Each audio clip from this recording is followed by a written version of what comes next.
Buenos días, vamos a continuar con el tema del primer militarismo y el día de hoy vamos a ver el periodo de la prosperidad falaz o el apogeo republicano, que es un periodo comprendido durante los excelentes ingresos por la venta del guano de isla. Sin embargo, la mala administración de los recursos, los empréstitos realizados por algunos gobiernos y la falta de inversión en industria desencadenaron una severa crisis económica en la década de 1870 que llevó al Estado a la bancarrota fiscal. Cabe señalar que este periodo de nuestra historia peruana se inicia después de innumerables guerras civiles y golpes de Estado. La prosperidad falaz es uno de los periodos del primer militarismo. Recuerda que son tres militarismos que existen en el Perú. El primero es el militarismo después de la Guerra de Independencia, después de la batalla de Ayacucho. El segundo es después de la guerra con Chile. Y el tercer militarismo es después del oncenio de Leguía. En el primer militarismo, que va de 1824 a 1845, se vivió una época de mucha agitación política, social, económica, producto de los caudillos que se daban golpe de Estado tras golpe de Estado. Termina en una anarquía militar, recuerden.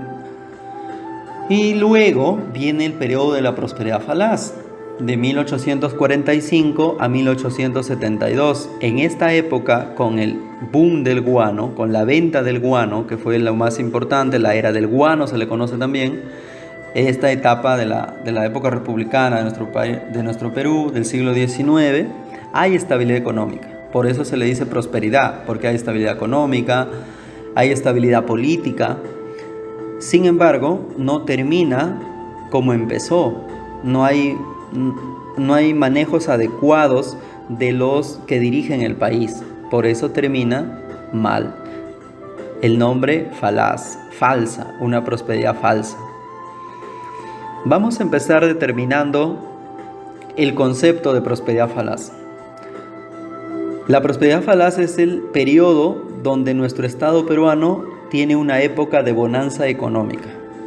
La bonanza económica se da producto de la venta del guano de isla. El guano de isla que se encuentra en las costas de nuestro territorio peruano. En esta época se concentró en las islas de Chincha. De las islas de Chincha, que podemos ver en la imagen, se extrajo, se exportó luego el oro a los distintos países de Europa y Estados Unidos, quienes eran nuestros principales compradores. Producto de los grandes ingresos que tenía el Perú, es que va a convertirse en un país pionero de América del Sur. Es el primero en comprar un barco a vapor de Sudamérica. Es el primero en construir un ferrocarril en Sudamérica. Va a iluminar Lima en esta época. Entonces el Perú económicamente va a tener bonanza económica. ¿Y quiénes son los que van a apoderarse de ese dinero? ¿Quiénes van a ser los beneficiados de ese dinero? Todo el Perú se benefició de esta bonanza económica.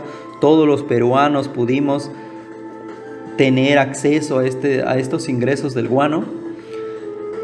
Para contestar esa interrogante, debemos determinar que en el Perú en esta época existieron tres clases sociales. Esas tres clases sociales fueron los criollos, que era la clase alta, la clase que incluso había contribuido en la independencia del Perú y que ahora eran los gobernantes.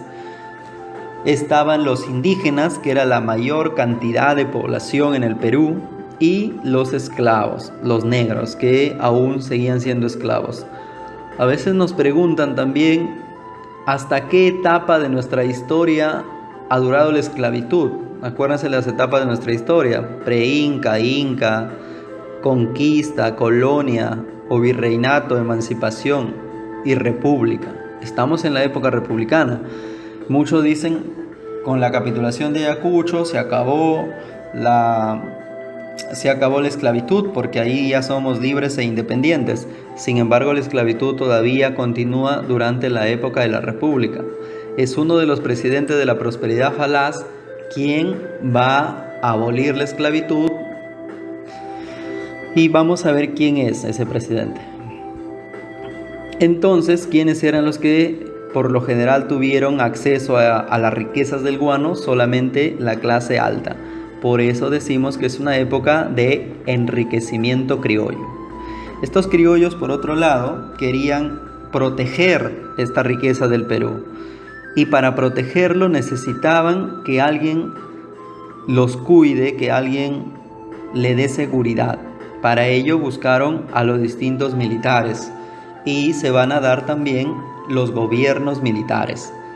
Ya decíamos que el militar más importante de la prosperidad falaz ha sido Ramón Castilla. ¿Quiénes eran los que querían apoderarse del guano de Isla del Perú?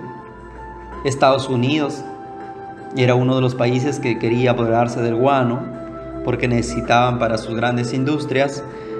Francia también quería apoderarse del guano, Inglaterra, Alemania, todos estos países buscaban de alguna u otra forma apoderarse de esta riqueza natural que teníamos en el Perú. Incluso España también busca en esta época apoderarse del Perú, busca nuevamente colonizarnos. Recién habíamos salido de la colonia española que veníamos arrastrándola desde 1532 y querían nuevamente colonizarnos. Ya vamos a ver en qué termina eso. Y también se dice que es un periodo que termina en bancarrota, producto de los préstamos que hacían los presidentes, producto de la mala administración. La prosperidad falaz termina en crisis económica, termina el país endeudado, y al terminar endeudado no había forma de mantener una estabilidad económica, por lo tanto terminamos en bancarrota. Es importante, ¿por qué? Porque en 1872, que terminamos en crisis económica, si nos proyectamos 7 años, vamos a llegar a 1879. ¿Y qué tiene de importancia, dirán? Es muy importante porque en 1879 Chile le declara la guerra al Perú. Y vamos a la guerra con Chile y perdemos la guerra con Chile. ¿Producto de qué? De que no teníamos solvencia económica, no teníamos unas buenas fuerzas armadas para poder enfrentar la guerra. Entonces, al terminar esta época de mucha bonanza económica en bancarrota, más adelante eso va a ser causa de que perdamos una guerra. ¿Qué estaba ocurriendo en el mundo cuando en el Perú se desarrollaba el primer militarismo?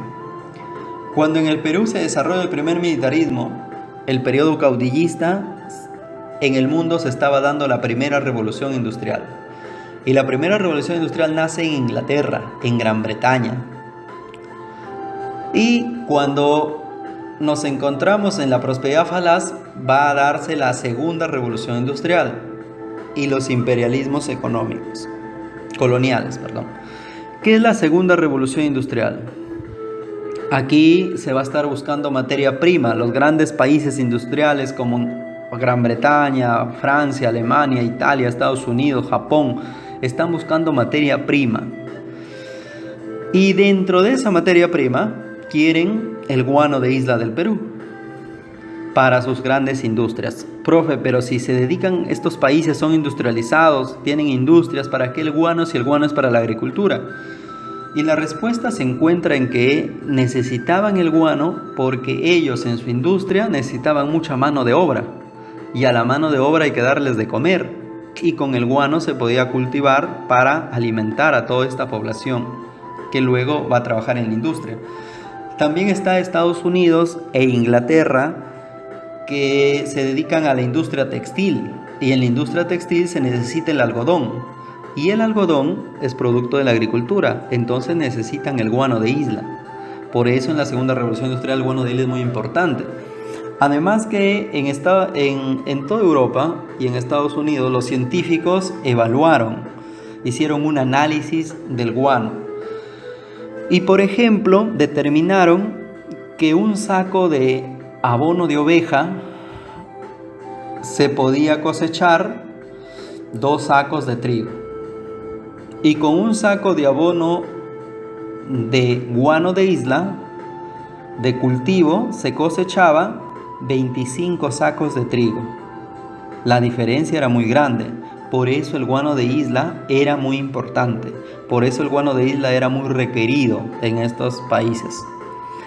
Y luego, estos países, al buscar tierras en otros continentes como África, Oceanía, Asia también, se van convirtiendo en imperios, pero aparte a partir de sus colonias. Por eso hay colonias en todas partes del mundo de estos grandes países, los imperialismos coloniales.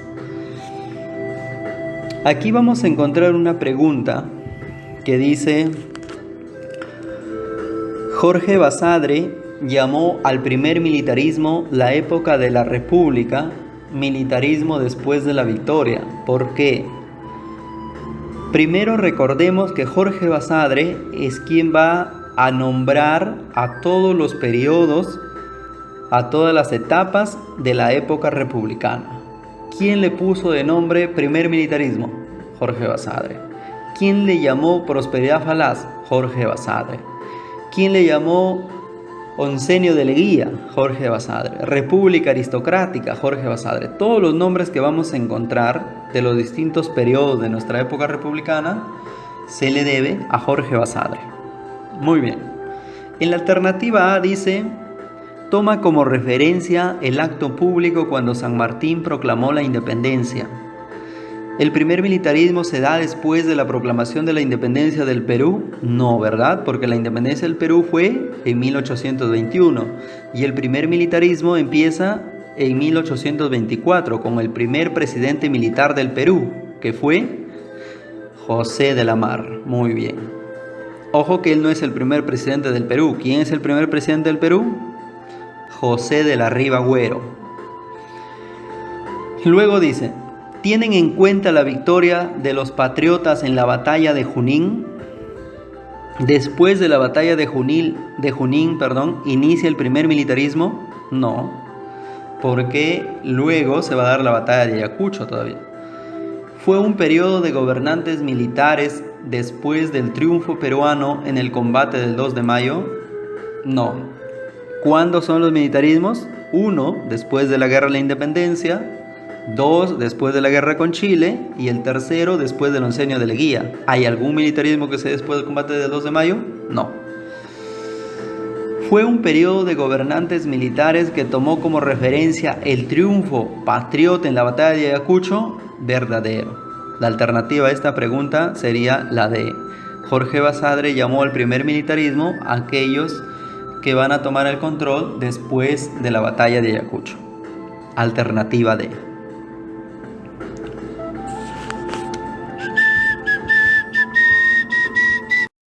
Características de la prosperidad falaz.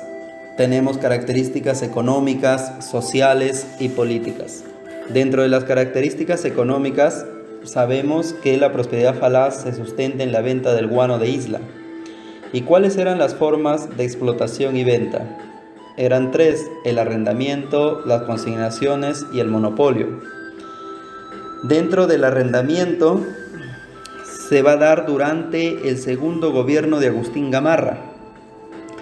Se le presenta a Francisco Quirós y le dice si le puede alquilar las islas de Chincha, que están deshabitadas, que solo hay aves. Y Gamarra, como necesitaba el dinero, acepta arrendar las islas de Chincha. Recuerda que en esa época Gamarra, en el segundo gobierno, está luchando con Bolivia por tratar de anexarlo al Perú. Incluso él muere en la batalla de Ingaví. Francisco Quirós mensualmente pagaba el alquiler, pero él explotaba y nadie le decía nada. O sea, él no pagaba nada por llevar el guano del Perú a venderlo a Europa. Por eso él hizo millones y solamente dejaba una pequeña cuota para el Estado peruano. Cuando Ramón Castilla asume como presidente del Perú, anula ese contrato con Francisco Quirós porque menciona que no es beneficioso para el país. Entonces Ramón Castilla dijo: hay mucho guano en las islas, muchísimo guano, pero necesitamos mano de obra para la explotación y necesitamos barcos para poder transportarlo. ¿Quién está en las condiciones de poder explotar y transportar el guano de isla. Ninguno del Perú estaba en ese momento en las condiciones, de los criollos. Entonces aparece la figura de Anthony Gibbs, que pertenecía a la casa Gibbs. Anthony Gibbs le dice: yo puedo extraer, puedo explotar y transportar el guano. Castilla va a firmar un contrato con la casa Gibbs, donde se comprometía la casa Gibbs a explotar, transportar y vender el guano en Europa. El dinero se recolectaba y se traía al Perú, y se le iba a pagar una comisión a la casa Gibbs. La comisión era del 6% y el 94% de dinero iba a ser para el Perú. Eso sí era beneficioso, porque la mayor cantidad de dinero de la venta del guano iba a ser para el Estado peruano. Sin embargo, Castilla va a pedir un adelanto, otro adelanto de los pagos que Anthony Gibbs hacía, y es así que vamos a empezar a tener nuestra primera deuda externa con Inglaterra. El primer país en el mundo con el cual tenemos la deuda externa, la primera, es justamente Inglaterra. Más adelante, Manuel Pardo y Lavalle va a pedir también ser consignador, porque querían también los peruanos ganar por explotar y vender el guano de isla. Y se van a reunir en la Compañía Nacional de Consignaciones, llamados Hijos del País, donde el líder va a ser Manuel Pardo. Cuando José Balta asume el poder, se hace presidente del Perú, ya no quiere seguir teniendo los consignatarios, aquellos que explotaban y transportaban el guano, sino quiso dejarlos de lado. Por eso van a firmar el contrato Dreyfus. ¿Quién va a firmar el contrato de Dreyfus? Va a ser Augusto Dreyfus y Nicolás de Piérola, que era el ministro de Economía de esa época. Y este monopolio, su objetivo era acabar con los consignadores. Ya no querían nada más con los consignadores. A cambio de eso, la casa Dreyfus tendría que comprarle al Estado 2 millones de toneladas de guano para colocarlos con exclusividad en todos los mercados, excepto en Estados Unidos. Adelantaría al Estado 2 mensualidades de 1 millón de soles cada una y amortizaba la deuda externa, calculada en 5 millones aproximadamente. De lo cual este contrato no se llegó a cumplir para el Perú, pero sí para Augusto Dreyfus, porque se llevaron todo el guano de isla del Perú, dejando al Perú, como ya hemos visto, al término de esta prosperidad falaz, en bancarrota. ¿En qué se usó la venta del guano de isla? Porque el dinero que entró al Perú fue para invertirlo en el país. ¿Y en qué fue usado? El 53.5% del dinero, de todo lo que se recolectó, se usó en la burocracia civil y militar, de lo cual el 29% iba a la burocracia civil.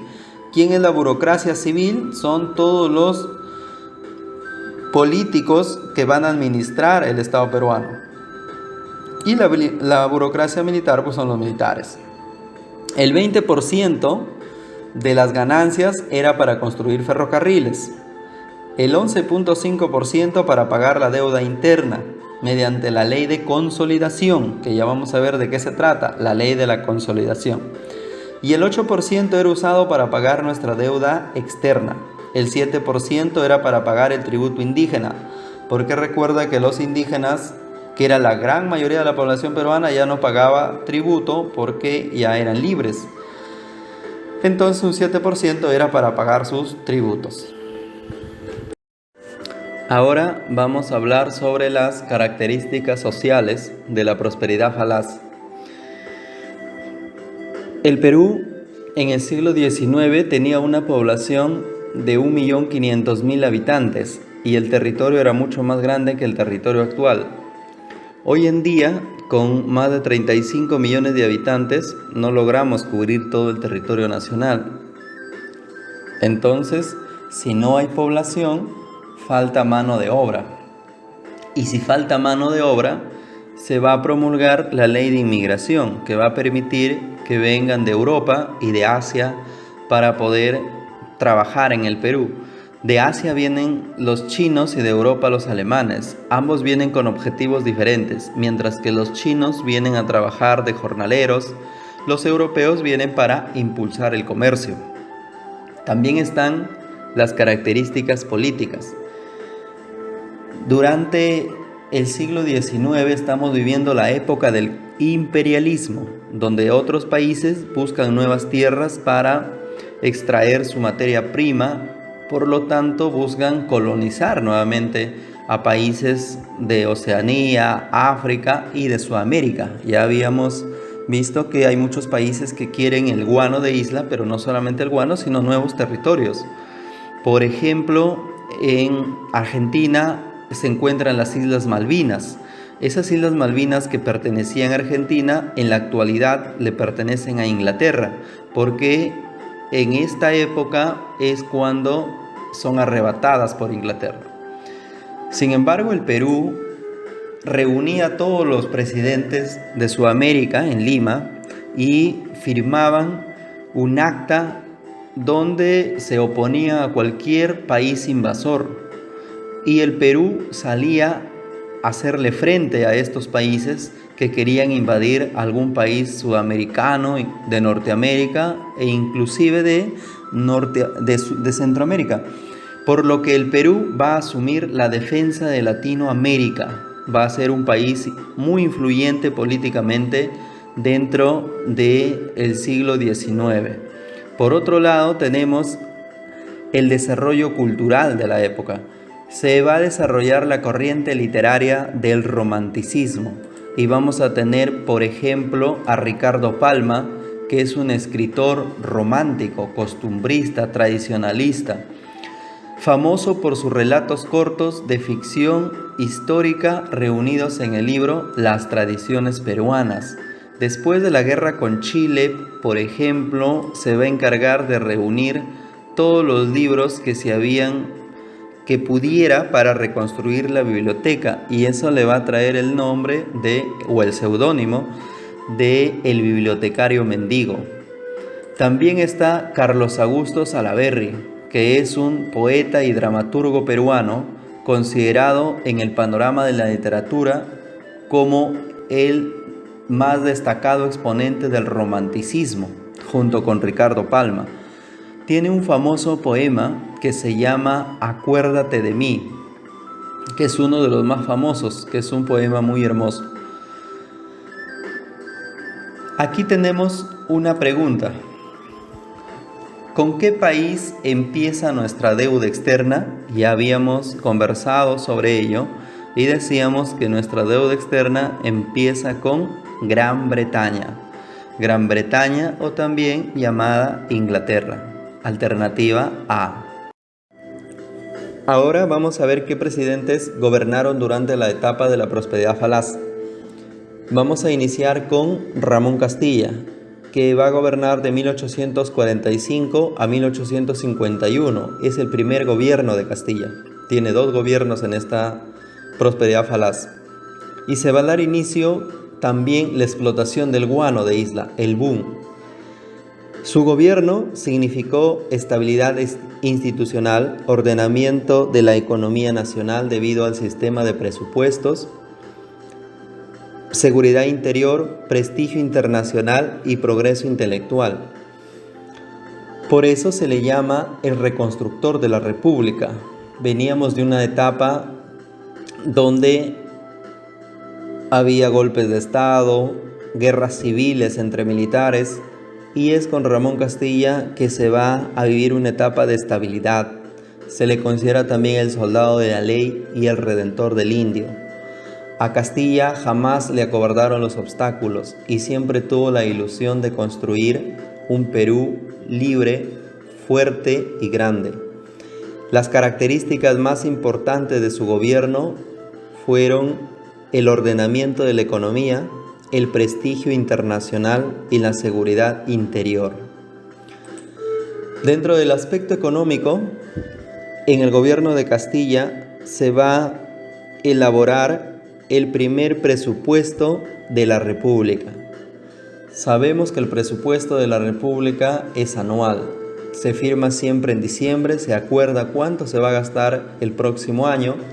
Por ejemplo, en diciembre de 2020 se va a aprobar el presupuesto de la República del año 2021. En esta época se ordena la economía a través de los presupuestos de la República. El primer presupuesto es de Ramón Castilla. También se va a dar inicio a la explotación del guano y, como ya habíamos visto, durante su gobierno se va a dar mediante la consignación que él va a acordar con Anthony Gibbs, el contrato consignatorio, que consiste en que Gibbs explota y transporta el guano hacia Europa. Viene y se van a dividir el dinero, el 94% para el Estado peruano y el 6% para la Casa Gibbs.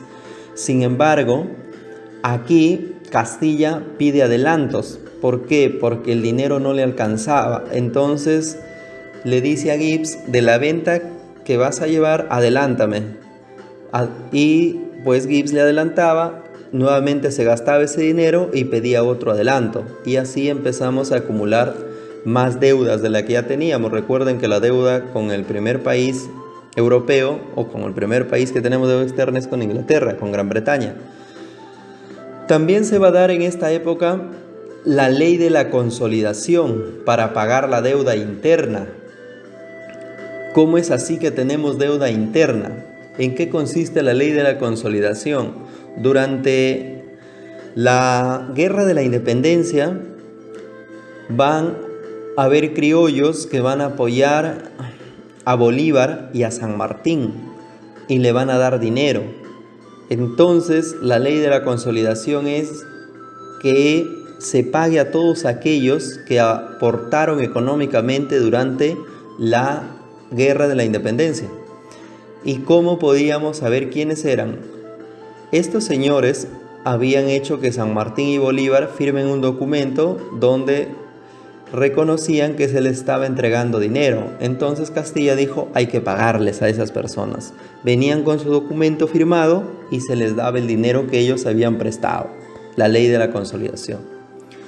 También se paga la deuda externa a Gran Bretaña, a Estados Unidos, a Chile, Argentina y a Colombia. Pero a Gran Bretaña no se le canceló del todo. Sí se le canceló a Estados Unidos, Chile, Argentina y Colombia, porque con Gran Bretaña teníamos un poquito más fuerte la deuda. En el aspecto político, el Perú se estructuró a través de la burocracia, que también ya habíamos visto que había una burocracia civil y una militar. La burocracia era principalmente los funcionarios, los que gobernaban el Perú, el presidente, el Congreso, todos los que gobiernan el Perú son funcionarios públicos, son la burocracia. Y la mayor cantidad de dinero que se empleó por la venta del guano fue precisamente para la burocracia. Más del 50% estaba destinado a sostener la burocracia. Por eso es que al final el Perú termina sin el dinero del guano. En esta época también vamos a encontrar que no hay población, y es así que se va a permitir o se va a dar una ley de inmigración china, donde los encargados de comprar los chinos, de la trata de chinos, son Domingo Elías y Juan Rodríguez. ¿Por qué se le llama colíes? Porque significa colono chino. Colíes significaba colono chino. Los chinos vienen al Perú como jornaleros, sin embargo se les trata como esclavos, porque vienen a reemplazar a los esclavos negros. Por eso es que en ese tiempo de la prosperidad falaz, los chinos odian a los peruanos porque ellos son tratados como esclavos. Incluso se les ponía grilletes y se les pagaba un jornal que con la justa les alcanzaba para vivir. Y aquí precisamente tenemos una pregunta sobre ello. ¿Por qué se promovió la venida de los trabajadores chinos durante el gobierno de Ramón Castilla? ¿Para apoyar la producción agrícola? Venían para trabajar, pero principalmente venían para reemplazar a los negros esclavos. Alternativa B. Por otro lado, dentro del gobierno de Ramón Castilla tenemos la Defensa Nacional, donde se va a crear la Escuela Central de Marina de Bellavista. En este periodo, Castilla va a tratar de que el Perú sea una potencia naval y lo logra. Tenía su famosa frase que decía: si Chile construye un barco, el Perú debe construir dos. Por eso, por esa política de querer tener los mejores barcos, de querer proteger nuestra riqueza del guano, quería una marina de primera. Por eso se le considera el Nelson del Pacífico. Es así que va a adquirir el primer barco a vapor, llamado Rímac. Luego va a comprar barcos de guerra como la fragata Mercedes, los bergantines Guise, Gamarra y el buque Amazonas. También se va a crear el colegio militar.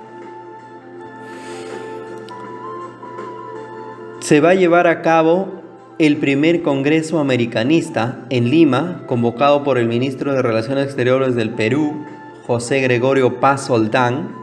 Recuerden que aquí se va a proponer que ningún país imperialista va a invadir Sudamérica. Y si eso intentaban, todos los países de Sudamérica, pero con el Perú al frente, iban a resistir o iban a impedir esa nueva colonización de los países imperialistas del siglo XIX. En el aspecto educativo, Ramón Castilla va a dar el primer reglamento de instrucción pública, por el cual el Estado asumía la dirección y la administración de la educación del país.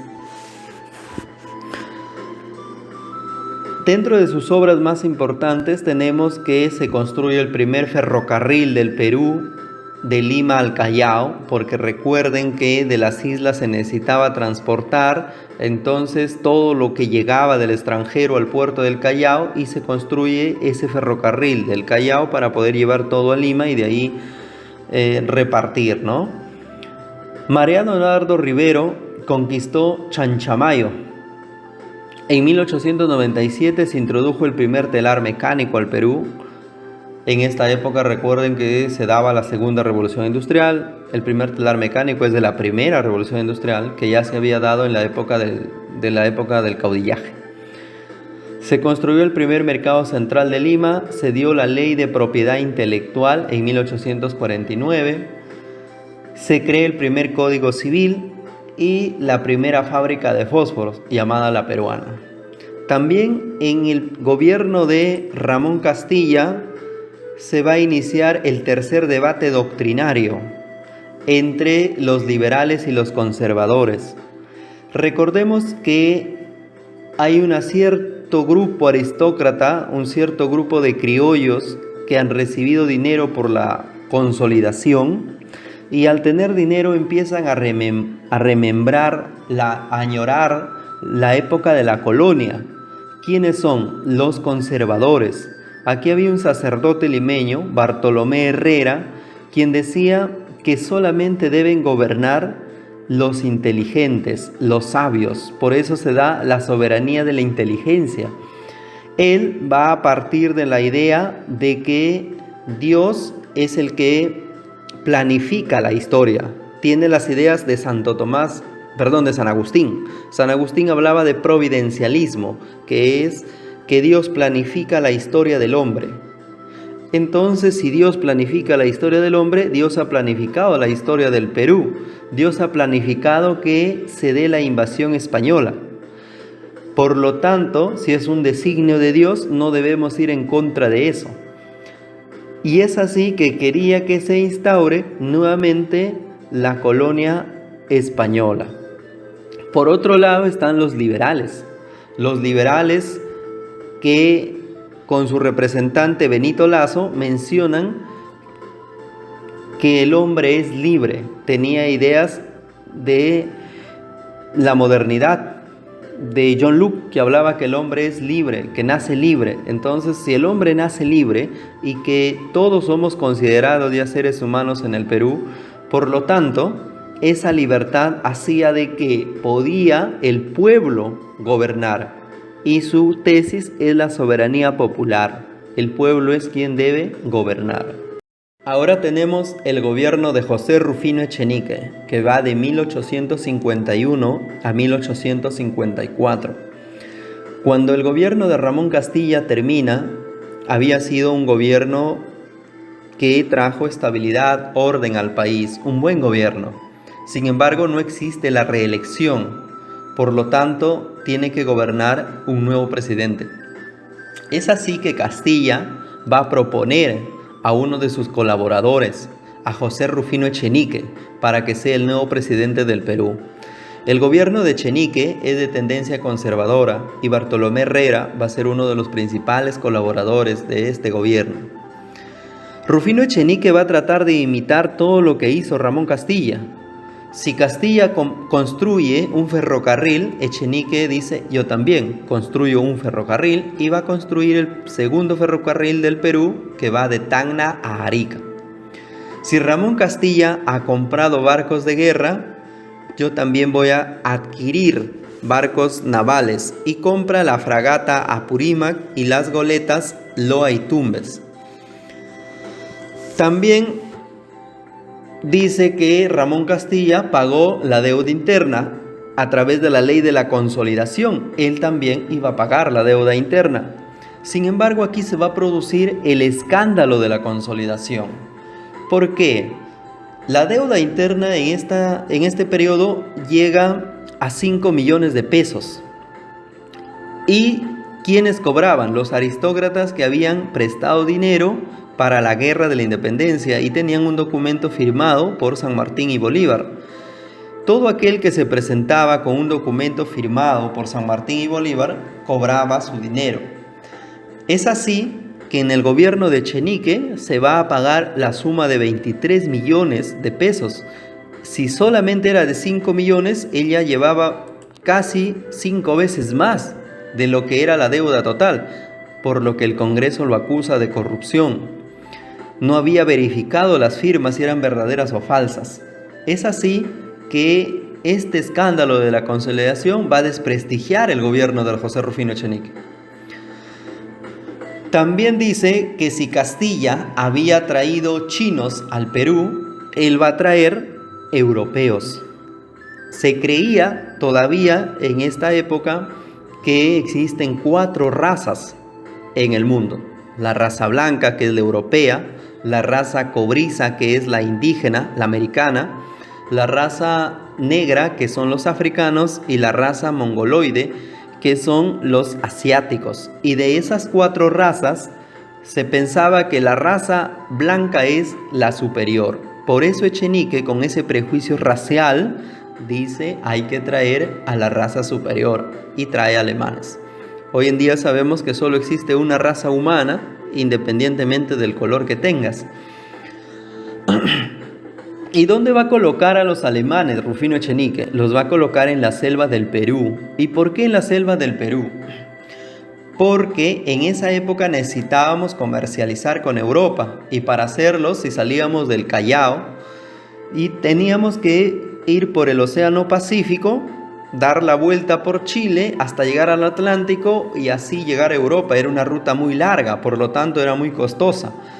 ¿Qué se trata de hacer? Comercializar por el río Amazonas, que sale al Brasil y del Brasil al Océano Atlántico. Pero para ello necesitábamos pedirle permiso al Brasil.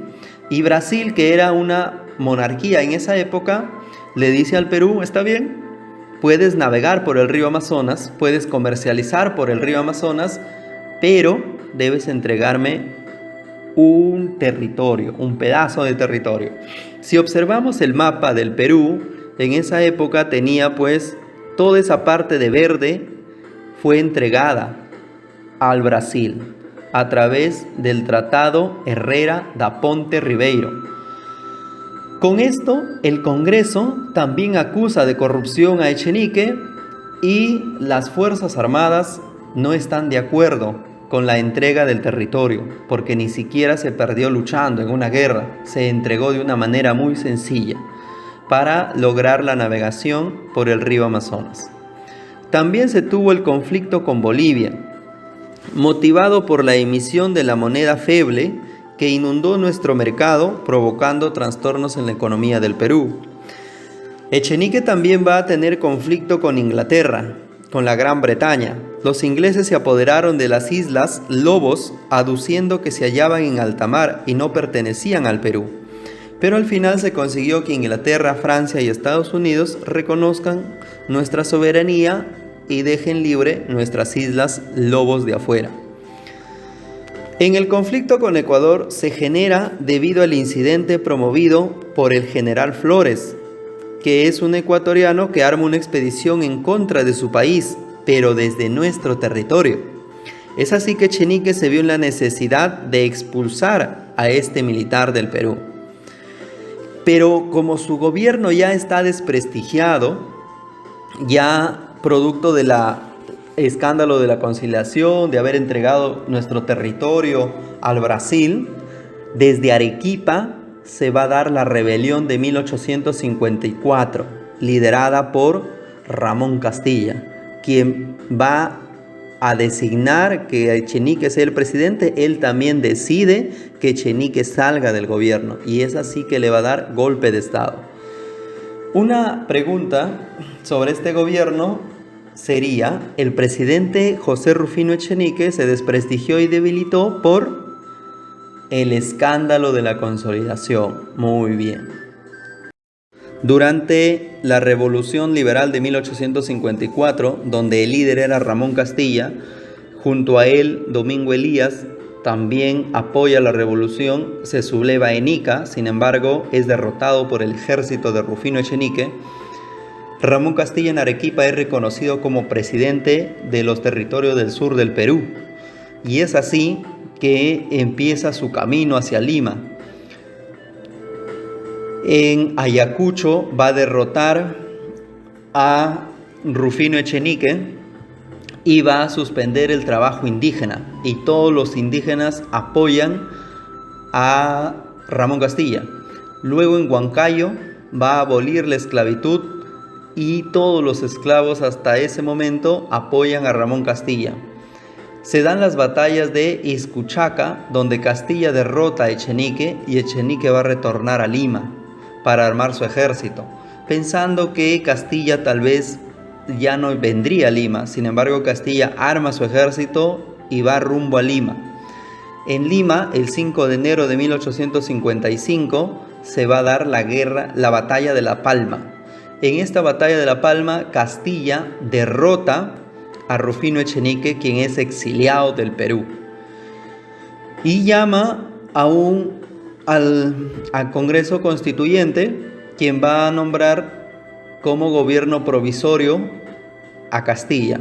Sin embargo, se dan las elecciones y la Convención Nacional o Congreso Constituyente va a nombrar a Castilla como nuevo presidente del Perú y se va a dar el segundo gobierno de Ramón Castilla. Aquí tenemos una pregunta. Durante el gobierno de José Rufino Echenique se produjo la Revolución Liberal, que tuvo como causa principal. La respuesta sería el gran despilfarro fiscal, que era a través de la ley de la consolidación que ya habíamos visto.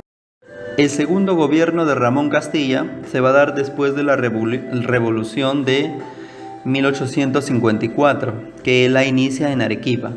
Este segundo gobierno va a ser más conservador que el primero. Incluso va a tener como colaborador a Bartolomé Herrera, que ya también había sido colaborador de Rufino Echenique.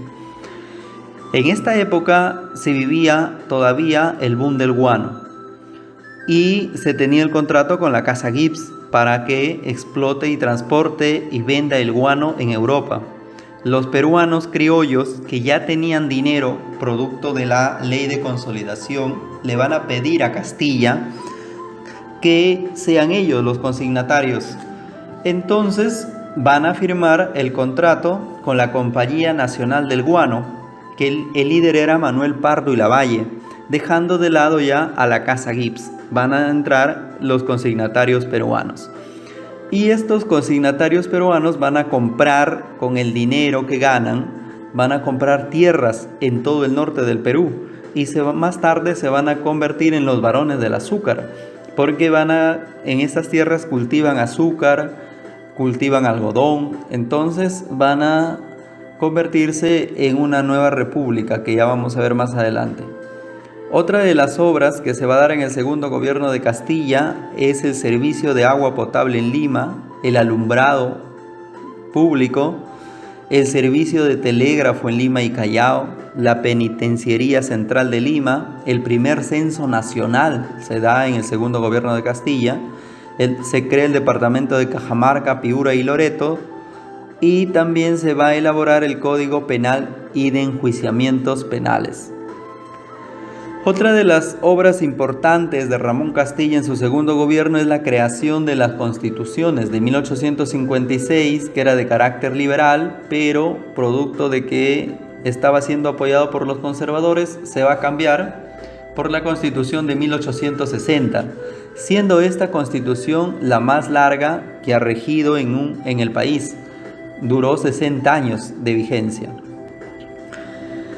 También tenemos dentro del contexto internacional que se van a dar la guerra con Ecuador.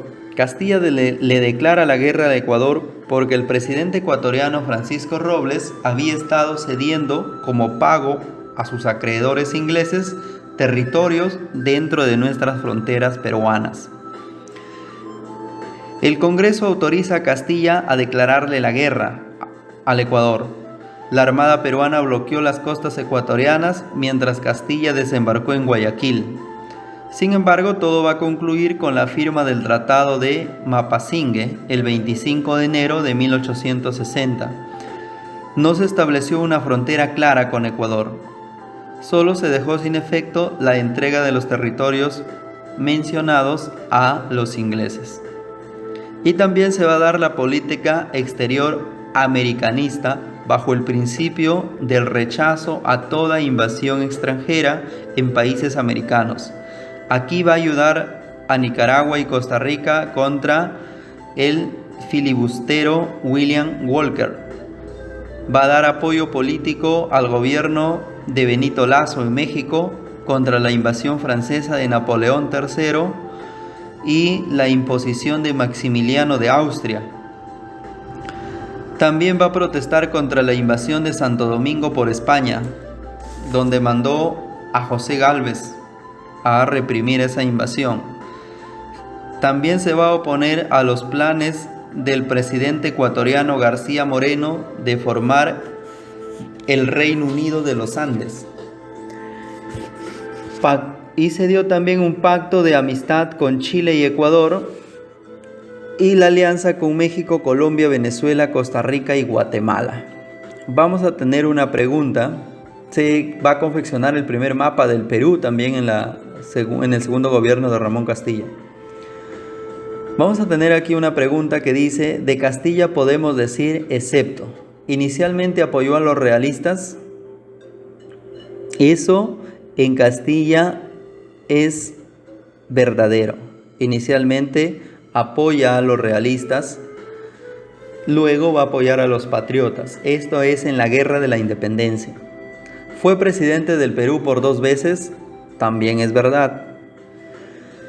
Promovió la llegada de los colíes al Perú, también llegaron los inmigrantes de Asia. Dotó al Perú de armamento moderno y sofisticado, claro, recordemos que en esa época éramos potencia militar en Sudamérica.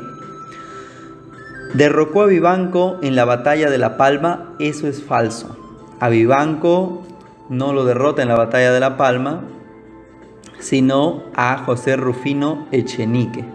Y con eso se hace presidente del Perú por segunda vez. Alternativa E. Luego vamos a encontrar al gobierno de Miguel de San Román, que va de 1862 a 1863. No duró mucho en el cargo, pues este presidente murió víctima de una enfermedad. Castilla fue el que eligió a Miguel de San Román como presidente del Perú, por eso continúa con la labor hecha por Castilla, y va a gobernar muy bien, sino que pues va a llegar a fallecer. Ante su fallecimiento, quien asume el poder es Pedro Díez Canseco y más adelante Juan Antonio Pezet. Dentro de las obras más importantes tenemos que se va a implantar el sistema bimetalista, donde se va a dar un proceso económico de cambio a través del sol de plata y el sol de oro. También se va a fundar algunos bancos comerciales, entre ellos el Banco de la Providencia, y se va a implantar el sistema métrico decimal, donde van a darse las unidades de medida. Dentro de los hechos más importantes destaca que se va a permitir el regreso de los presidentes o de los expresidentes o de los personajes exiliados del Perú, entre ellos José Gálvez, José Rufino Echenique y Manuel Ignacio de Vivanco pueden volver al Perú. Aquí vamos a encontrar una pregunta sobre el gobierno de San Román. ¿Instauró el sol de oro como unidad monetaria del Perú? Miguel de San Román, alternativa B. Durante el gobierno del presidente Juan Antonio Pezet se va a dar la guerra con España. ¿Por qué se da la guerra con España? Si ya habíamos salido de la colonia en 1824, 40 años después regresan al Perú porque España no reconoció la capitulación de Ayacucho. Al no reconocer la capitulación de Ayacucho, no reconocía la independencia del Perú. El Estado peruano no había pagado la deuda a España por los gastos del proceso de la independencia, porque en la capitulación de Ayacucho se acordó que el Perú pagaría por la guerra de la independencia, porque los españoles se vayan del Perú. Y la corona de la reina Isabel II quería las islas de Chincha, las islas del Guano, porque en esta época, cuando el mundo vivía una época de expansión imperialista, porque tenían colonias en otros países, el que había perdido todas sus colonias precisamente era España, y quería recuperar esas colonias. Sin embargo, la causa principal de la guerra con España va a ser las islas de Chincha, las islas guaneras del Perú, que era la ambición de la reina Isabel II, reina de España. ¿Y cuál es el pretexto para iniciar la guerra con el Perú? El pretexto es el incidente de la isla de Talambo y la expedición científica española al mando de Luis Hernández Pinzón. Entonces debemos tener claro que la causa principal de la guerra con España fue el guano de isla, las islas de Chincha, y también que España quería recuperar sus colonias, sus territorios perdidos. Es así que España va a enviar la expedición científica al Perú. Recuerda que España ya no podía venir e invadir el Perú así nada más, porque los países de Sudamérica habían firmado un documento donde se prohibía la injerencia de estados extranjeros. Además, había un país en América que dijo que América era para los americanos. Ese país era Estados Unidos, y le dice a los europeos ya no pueden venir a América, porque América es para los americanos. Esa es la doctrina Monroe, instaurada en Estados Unidos por el presidente Monroe, donde esta frase tenía un doble sentido, porque decir América es para los americanos implica que América es para los pobladores de este territorio. Sin embargo, América se le consideraba Estados Unidos. Toda América del Sur, América del Centro le pertenecía a Estados Unidos. Por eso le decía europeos ya no vengan a América, porque América es para los americanos. Entonces, ¿cómo hacían los países industrializados de la época para conseguir materia prima? Enviaron a sus científicos por el mundo. Gran Bretaña, por ejemplo, envía a Charles Darwin a recorrer el mundo, y Darwin va a encontrar lugares donde se podía obtener materia prima, y es así que Gran Bretaña empieza a colonizar ciertos países del mundo. Alemania envía a Alexander von Humboldt, quien llegó al Perú y lo estudió el Océano Pacífico, estudió las costas del Perú. Es así que la corriente de Humboldt es en honor a él. Antonio Raimondi también llegó por estos lugares, proveniente de Italia. España entonces va a decir: yo también envío mis científicos a recorrer. Y España quería las islas de Chincha, entonces envía la expedición científica que parte del puerto de Cádiz el 10 de agosto de 1862. Recorre las costas de Chile, las costas de Perú, las costas de Bolivia, Ecuador y llega hasta México.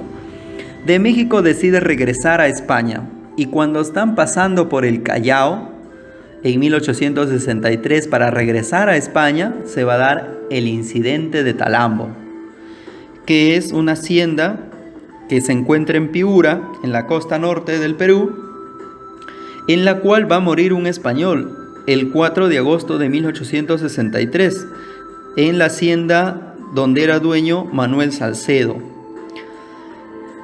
Talambo va a ser importante porque la expedición científica que se encontraba en el Callao, al enterarse de este problema en el Perú, de la muerte del español, deciden decirle al presidente de que le dejen ingresar para investigar sobre la muerte de su compatriota. Y Juan Antonio Peset permite el ingreso de los españoles al Perú. Ya tenían el pretexto para ingresar.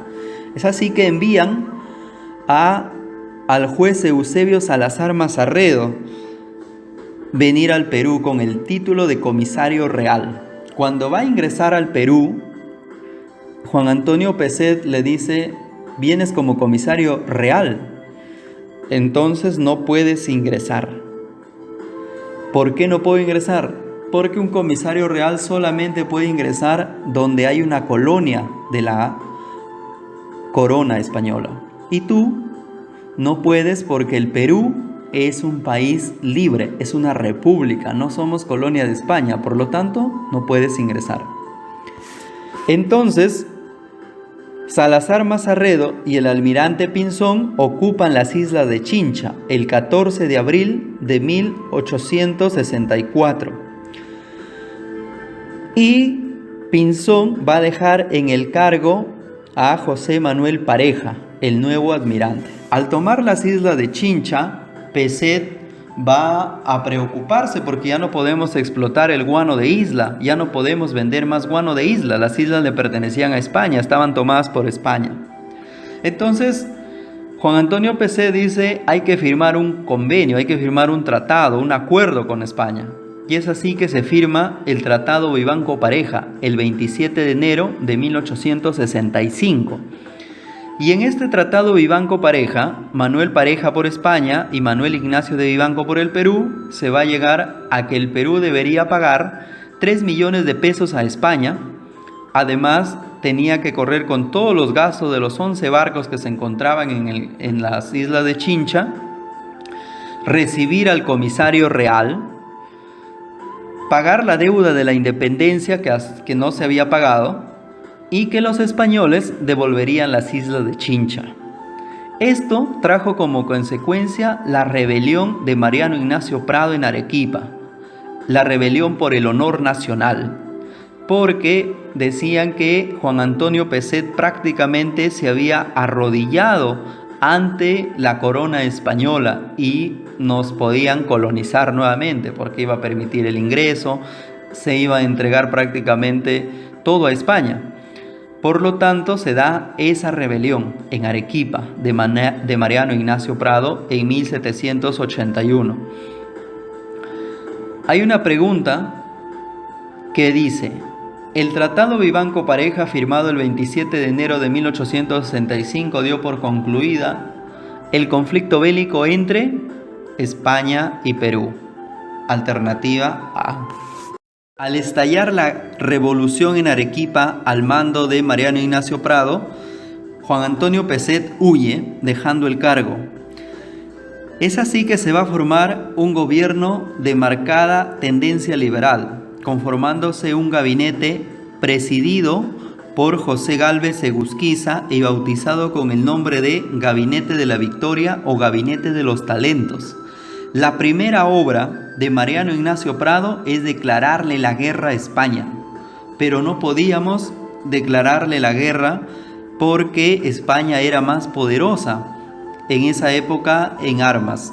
¿Qué hizo Mariano Ignacio Prado? Mariano Ignacio Prado va a pedir ayuda a otros pueblos que también querían volver o que querían ser nuevamente colonizados por España. Acuérdate que Mariano Ignacio Prado es impulsado a declarar la guerra porque su primer ministro era Manuel Pardo y Lavalle. ¿Y quién es Manuel Pardo? Manuel Pardo es el líder de la Compañía Nacional del Guano. ¿Y qué habían tomado los españoles? Las Islas Guaneras. Entonces también iban a ser perjudicados. Y como ellos eran los criollos de La Plata, le dijeron a Mariano Ignacio Prado: declara la guerra, te vamos a apoyar. Y fue así. Sin embargo, no se podía con todo lo que teníamos, y Manuel Ignacio va a ir en busca de los países que también España quería colonizar, que son Chile, Bolivia y Ecuador. Así, el 5 de diciembre de 1865 se va a unir estos 4 países en la llamada Cuádruple Alianza, formada por Perú, Ecuador, Chile y Bolivia, cuyo fin era eminentemente defensivo y disuasivo. El 14 de enero de 1866, el Perú le declaraba la guerra a España. Y se va a dar el combate de Abdao, el 7 de febrero de 1866 en Chile. La escuadra peruana-chilena al mando del peruano Manuel Villar vence a la escuadra española. Tras el combate, los españoles bombardean Valparaíso, que se da el 31 de marzo de 1866. Luego se va a dar el combate del Callao, o el combate del 2 de mayo, que se le conoce. En este combate del 2 de mayo de 1866, la flota española bombardea el Callao, siendo contestada el ataque por las baterías de tierra. Muere José Gálvez, secretario de guerra del presidente Prado, al volar la Torre de la Merced, desde la cual dirigía la defensa. La escuadra española pierde este combate de Abdao, se retira y España va a reconocer un pacto de amistad entre Perú y España, llegando así al final de la guerra con España. Y luego de ello se viene el gobierno provisorio de Mariano Ignacio Prado. La pregunta 9 señala: el motivo principal para que España nos declare la guerra en 1866 fue el deseo de las viejas familias peruanas a volver a la colonia. Falso. La búsqueda de nuevas tierras, buscaba nuevas tierras España, pero no fue la causa principal. La posesión de las islas de Chincha, muy bien, esa es la causa principal. La muerte de los colonos en Talambo, acuérdense que es el pretexto para el inicio de la guerra, no es la causa. La causa es que España quería apoderarse de las islas de Chincha y quería recuperar sus colonias perdidas. Gobierno de Mariano Ignacio Prado, que va de 1866 a 1868. Concluida la guerra con España, Prado se hace presidente del Perú y elabora la Constitución de 1867, que es de carácter liberal. Prado también va a llamar a elecciones para elegir al nuevo Congreso Constituyente. Una vez elegido el nuevo Congreso Constituyente, este Congreso revoca la dictadura de Prado y lo designa solo como presidente provisorio. Otra de las obras y hechos que van a ocurrir es que Prado aplica o restablece el tributo indígena. Recuerden que los indígenas y los esclavos habían sido liberados por Ramón Castilla. ¿Quién libera a los esclavos? Ramón Castilla. Estalló una rebelión de Juan Bustamante, apodado el Túpac Amaru III, en Puno. Y también estalla la sublevación dirigida por Pedro Díez Canseco, apoyado por José Balta, en Arequipa. Al final, José Balta le da golpe de estado y se convierte en presidente del Perú. La pregunta señala: en 1864, el escuadrón español tomó por la fuerza las islas de Chincha. Posteriormente se realizaron varias acciones anticoloniales. El movimiento de resistencia fue liderado por Mariano Ignacio Prado. Tenemos ahora el último gobierno de los militares, del primer militarismo, el gobierno de José Balta, que va de 1868 a 1872. Entre los principales hechos y obras tenemos que la crisis económica en el Perú se agudiza, que el guano de isla se termina. Acuérdense que teníamos aproximadamente unas 20 millones de toneladas de guano, ahora solo quedan 2 millones de toneladas de guano. Y Balta dice, ¿qué hacemos con el guano? Los consignatarios nos pagan un porcentaje por la venta del guano, la explotación. Busquemos que alguien nos pague más. Es así que el francés Augusto Dreyfus va a firmar el contrato con el presidente Balta, convirtiéndose en el monopolio, acabando con los consignatarios, dejando de lado a los consignatarios, porque fue el que ofreció más. ¿Qué ofreció Augusto Dreyfus para hacerse del monopolio guanero? Ofrece 2 millones de pesos a la firma del contrato. Solamente firmando el contrato iba a entregar 2 millones de pesos. Ofrece además pagar mensualmente un porcentaje de la venta del guano y además ofrece pagar toda la deuda externa del Perú con los distintos países que tenga. Eso nadie pudo superarlo. Es así que se va a hacer cargo de la explotación del guano, dejando de lado a todos los consignatarios, y se va a monopolizar en una sola persona, Augusto Dreyfus. Sin embargo, con ese dinero que recibe Balta, va a mal invertirlo, a mal administrarlo, y va a pedir empréstitos, va a pedir adelantos a la casa Dreyfus, y la casa Dreyfus le adelanta, y nuevamente otro adelanto y otro adelanto. Eso va a traer como consecuencia más deudas todavía. Aquí Balta manda construir ferrocarriles. ¿Para qué? Para lograr un mayor acceso comercial entre Lima y las provincias. Va a construir ferrocarriles por todo el Perú casi. Y va a contratar a Enrique Meix, quien se le considera un pizarro yanqui porque era un estafador que era buscado por la justicia norteamericana. Sin embargo, viene al Perú y se hace pasar por un próspero empresario ferroviario. Es así que él se va a encargar de la construcción de los ferrocarriles en el Perú. Sin embargo, todos estos ferrocarriles fue un fracaso, ninguno fue que sirviera, que fuera útil para el Perú. Ninguno de los ferrocarriles, porque él compraba los materiales en distintos países y lo armaba aquí. Todos fueron inservibles. Un contrato totalmente fallido, a quien se le pagó mucho dinero. Y como no se pudo terminar de pagar, se aumentaron las deudas. Sin embargo, aquí va a aparecer un nuevo producto, va a aparecer un nuevo recurso natural, el cual podíamos explotar y vender y poder recuperar nuestra economía, que es el salitre. El salitre que aparece en las costas de Arica y Tarapacá. Este salitre sirve como fertilizante igual que el guano, pero también sirve para la elaboración de la pólvora. Por lo tanto, los países europeos querían el salitre.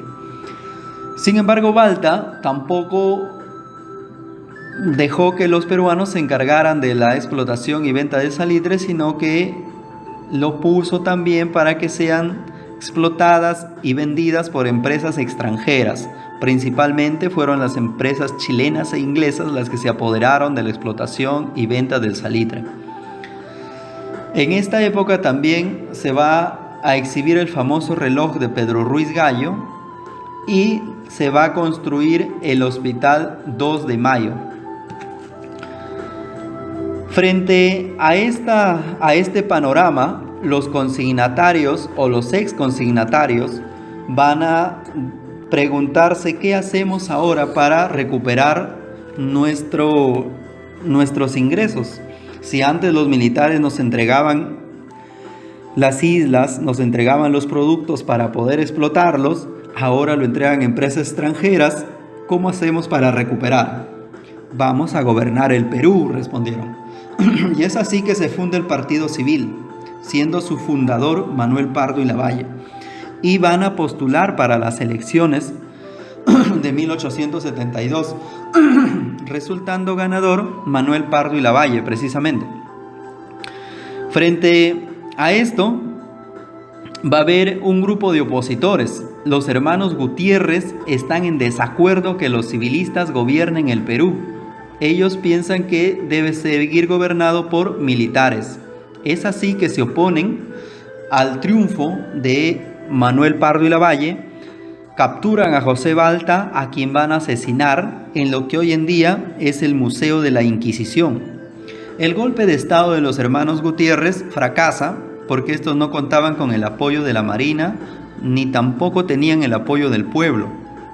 Su gobierno o su golpe de estado fue de manera efímera y es el pueblo quien va a levantarse en una movilización y atacar a los hermanos Gutiérrez, que eran 4: Marcelino, Marceliano, Tomás y Silvestre.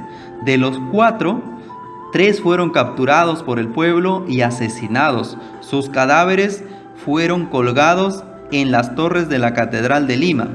Solo Marceliano salva de morir por la turba enardecida y logra escapar. De este modo se frustra el intento militarista de impedir el ascenso al poder de los civilistas. Y es así que Manuel Pardo ocupa el cargo de presidente el 2 de agosto de 1872, siendo el primer presidente civil del Perú. Pero ¿qué reciben de herencia los civilistas de los militares? Reciben un Estado completamente endeudado y va a depender de las decisiones que tomen ellos para luego afrontar la guerra del salitre que se va a dar más adelante con Chile. Ese es otro tema que veremos más adelante. Vamos a resolver la pregunta número 11. Dice, las 3 formas de comercialización del guano fueron el arrendamiento, las consignaciones y el monopolio. Fueron establecidos por los siguientes presidentes. Recordemos que el primer presidente en vender el guano de Isla fue Agustín Gamarra en su segundo gobierno. Va a ser a través del arrendamiento que arrendó a Francisco Quirós. Luego se van a dar las consignaciones con Ramón Castilla en el primer gobierno con la Casa Gibbs. Ahí va a ser la segunda forma. Y la tercera forma es con el presidente José Balta, que es a través del contrato Dreyfus, el monopolio. Entonces la alternativa sería la letra D, Agustín Gamarra, Ramón Castilla y José Balta. De este modo hemos llegado al término del primer militarismo, de la prosperidad falaz. Luego vamos a desarrollar la actividad que está presente, van a realizar una línea de tiempo de los gobiernos del primer militarismo, de los 2 periodos, del periodo del caudillismo y del periodo de la prosperidad falaz, y resolverán el documento adjunto donde viene su práctica. También tienen las claves por si acaso se nos haya pasado alguna pregunta. Eso sería todo por el día de hoy.